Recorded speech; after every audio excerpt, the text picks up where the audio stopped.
Анастасия Димитрова е водеща на тренингите скоростно четене и супер памет мнемоника. Тя, както разбрахме, за пореден път участва в фестивала Свободата да бъдеш. Била е гост в Аларма. Беше изключително интересна темата, която представи на предишното или едно от предишните издания на фестивала. Сега това, за което ще говориш, е клиповото мислене, как се променя мозъкът под въздействието на технологиите. Доцент Христов, така беше ли, напипа ли точката, напипа ли това, за което ще говориш? Той напипа най-болезненото ядро. Аз мисля, че на фестивала няма да ми стигне времето да стигна до тази най-болезнена точка, но неговата тема страшно прелива към моята тема. Защото идеята е не ние да спрем да боравим с технологиите. Не, че бихме могли. Не, че бихме могли. Идеята е да поемем личната отговорност и вина за това, което те ни причиняват. Примера, който даваме е с автомобилите. Ние знаем, че автомобилите замърсяват околната среда, хората получават болки в кръста, във врата, хора загиват по пътищата, но това не означава, че ние ще се откажем от автомобилите. Същото и с технологиите, като компютри, като телевизия, като начина на преподнасяне на информацията. Не случайно се казва клипово мислене, защото клипчетата много добре илюстрират начина, по който ни се преподнася и по който ние консумираме информацията. Нещо накъсано, извадено от контекста, нещо ярко, нещо, което абсолютно ни задържа вниманието и ние не е нужно да работим върху вниманието си. Затова има толкова хора, които страдат от дефицит на внимание. Просто те не им е тренирано вниманието. Има ли решение на този проблем, действително? Защото включително и аз се улавям, аз съм човек, който чете непрекъснато, имам преди, чете книги, но дори и аз се улавям на моменти, че ако в някакъв филм един кадър е малко по-дълъг от, да речем, не знам, 30 секунди, аз вече губя интерес. Милена, аз се улавям в това нещо.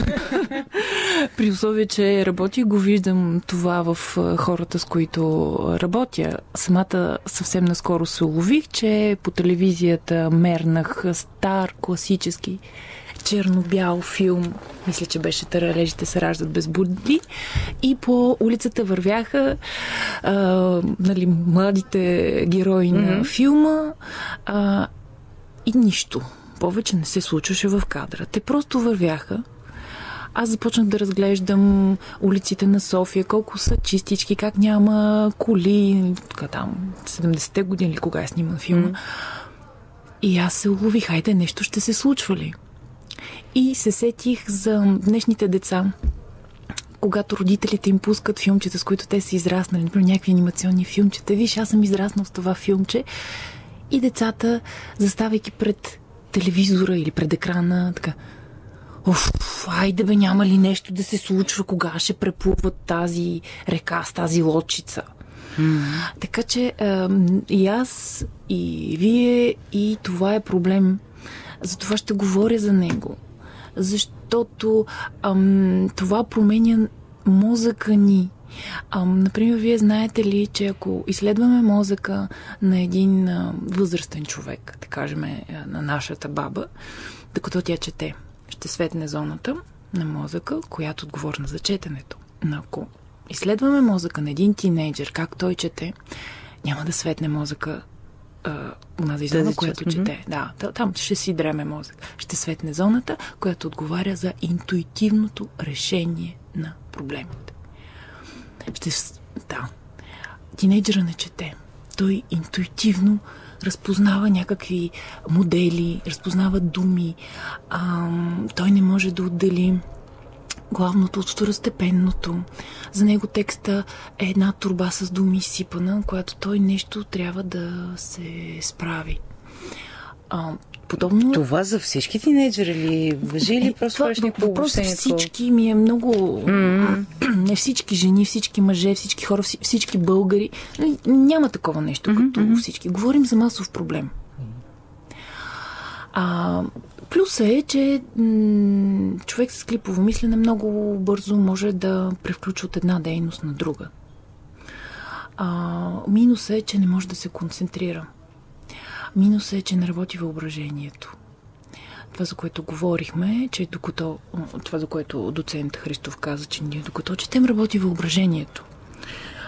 Ние разбираме мислите на другия, например на писателя,